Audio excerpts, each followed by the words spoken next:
All right, diving right in. Today we're tackling love across cultures. Ooh, interesting. Yeah, we're breaking down this lecture, navigating cultural differences in relationships and pulling out the juiciest bits.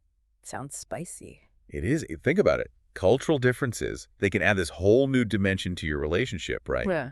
But sometimes those same differences, they can lead to some pretty epic clashes. Oh, absolutely. Yeah, so we're going to unpack all of that. Communication styles, how families get involved, finances, traditions, you name it. The whole enchilada. Exactly. I mean, imagine falling head over heels for someone who sees the world totally different from you. Exciting. Super exciting.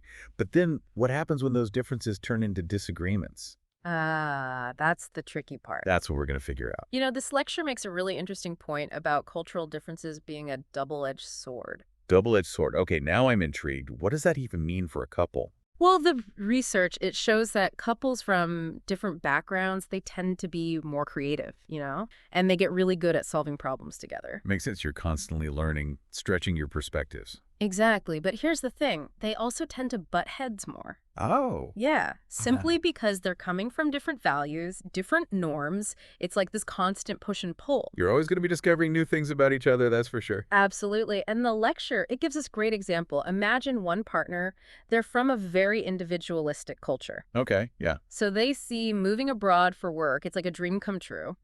Adventure, right? totally. But then their partner, who comes from a more collectivist background, they might see that same move as a betrayal, like you're abandoning your family. Oh, that's a huge difference in perception. Same situation, two completely opposite reactions based on where they come from. Yeah, that's not just a little disagreement. That's a potential relationship earthquake. Absolutely, and these kinds of conflicts, they can pop up anywhere, even in something as basic as how you talk to each other. Oh, communication. That's always a minefield in relationships. Right. And then add culture to the mix, it gets even more complicated. So how does culture mess with communication?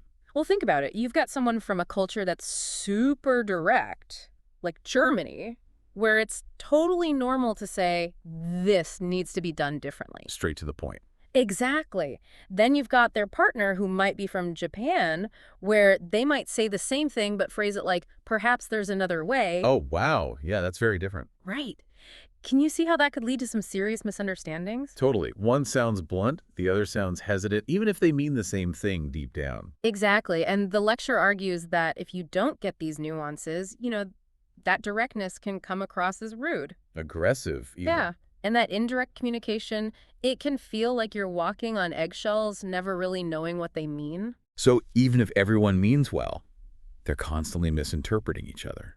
It can create so much unnecessary drama. Definitely. And it doesn't stop there, right? Mm-hmm. I mean, even something as simple as showing affection in public, that can be a cultural minefield. You're telling me PDA, it can be a recipe for disaster if you're not careful. Okay, I need an example. Take me a picture of PDA gone wrong.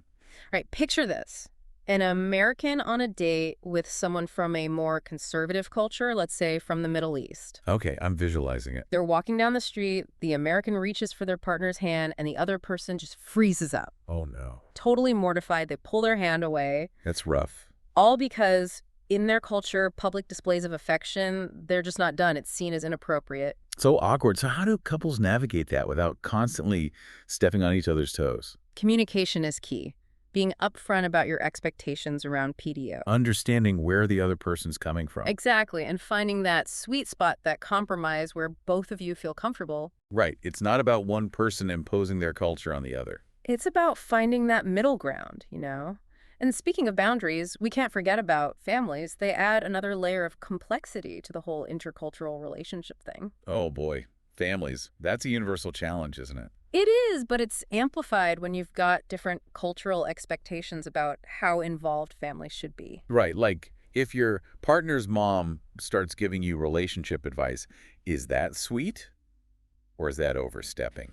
Exactly. It all depends on your background. Some cultures, family is everything. They're in on every decision. Right, and in other cultures, it's all about independence. Couples make their own choices. It's a spectrum, for sure. The lecture uses this example comparing Latin American families who are super close-knit to American families where the focus is more on independence, Yeah, I can see how that clash of values could cause some tension. Big time. Imagine one partner wants to run everything by their family and the other partner's like, back off. Oh, yeah. That's a recipe for conflict. And as if family and communication weren't enough, we also have to talk about money. Uh-oh. Finances, now things are getting serious. It's a big one, and it's not just about who pays for dinner on the first date. It goes way deeper than that. Okay, so how does culture play into finances in a relationship? It's all about those underlying beliefs and expectations about money, who controls it, how you spend it, who's responsible for what. So, like in some cultures, the man is expected to be the breadwinner, handle all the money, right? And in others, it's more about equality, sharing the responsibility. Exactly. And then you've got all these variations in between. The lecture even talks about how cultural norms around gift giving, saving, even spending habits. It all intertwined. It really is. And Mhm. if you're not careful, those differences can lead to some major blow up. Finances are definitely a sensitive topic. Yeah, but it doesn't end there. We've also got religion and holiday traditions. Those can be a whole other ballgame. Okay, religion and holidays, I'm already bracing myself for the potential clashes. Right. Imagine trying to blend a big Christmas dinner with Ramadan. It takes a lot of understanding and flexibility to make that work. Oh yeah, for sure. Even if you share the same faith, how you express it, celebrate it, it can be totally different depending on your culture. Right, like even little variations in how you do things can cause friction if you're not mindful. Exactly. So we've covered a lot of potential pitfalls here. Communication styles, families, finances, religious traditions. It sounds pretty daunting. It does, but I'm hoping this lecture doesn't just leave us with a sense of doom and gloom, right? There's got to be some light at the end of the tunnel. Don't worry, it's not all bad news. Yeah. Yeah, the lecture actually gives us some really good advice on turning those differences into strength. Okay. I like where this is going. Tell me more. They talk about building something called cultural intelligence. Cultural intelligence sounds fancy. It is. It goes beyond just knowing facts about your partner's culture. It's about really getting their worldview. Like why they see things the way they do. Exactly. It's deeper than just surface level stuff. Okay, I'm with you, but how do we actually do that? Build this cultural intelligence. Well, it starts with being curious. Curiosity, huh? Yeah, read about their culture, watch movies, try new foods, Ooh, I like the sound of that.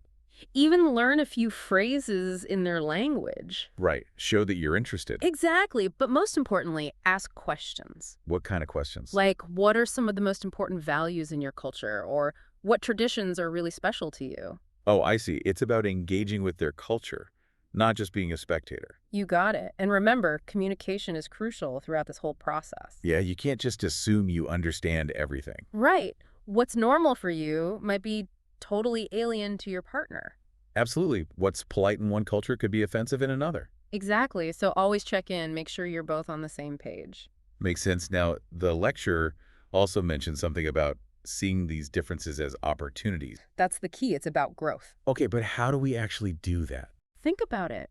Learning to cook their favorite dish, going to a cultural festival together. Immersing yourself in it. Exactly. Even visiting their home country. Turning those differences into shared experiences. That bring you closer, not tear you apart.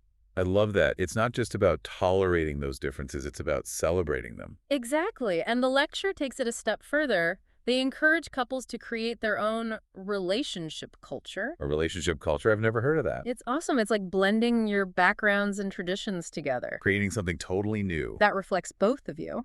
I'm picturing Diwali with Christmas lights, a Chinese New Year feast with Thanksgiving turkey. I love it. It's about finding creative ways to merge your heritages. Build something uniquely yours. Exactly. And while you're doing that, don't forget about setting boundaries with family and friends. Boundaries, that's a word we hear a lot in relationship advice. For good reason. Remember how we talked about different cultures having different ideas about family involvement? Yeah, some are super involved, others not so much. Right. So if one partner's family is really overbearing, you got to set some clear boundaries. And communicate those boundaries Mm. to both families. It's about protecting your relationship as a couple, even if it means pushing back against well-meaning relatives. You gotta be a united front. And don't underestimate the power of humor.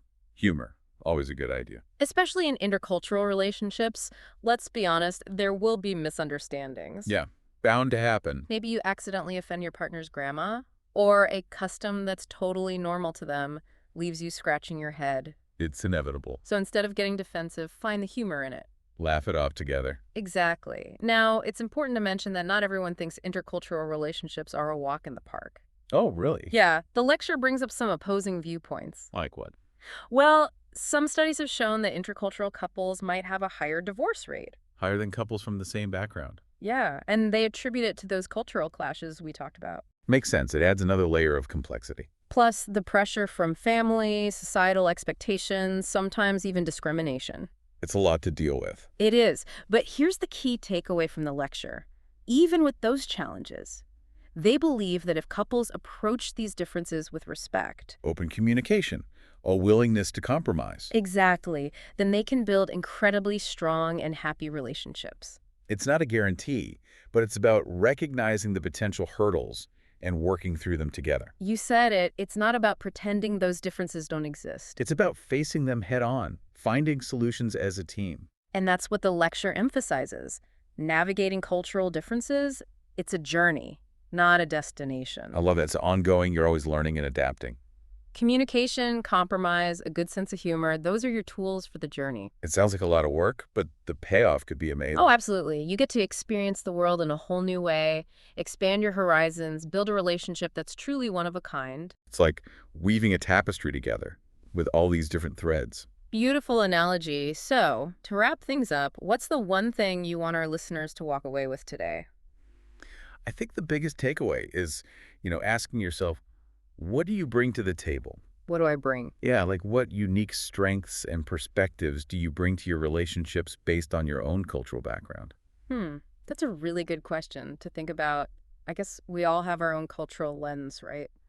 And understanding that, it's got to be crucial for building any healthy relationship. Absolutely. It's about recognizing the beauty and complexity of where you come from, your heritage, and how it shapes how you love and connect with others. Well said. I think that's a perfect note to end on. It really is. So, we've reached the end of our deep dive into intercultural relationships. I hope you enjoyed the ride. If you're out there navigating your own cross-cultural love story, remember, the lecture's big takeaway, love might not have boundaries, but understanding those cultural differences, Those are key. absolutely, they can really make or break a relationship.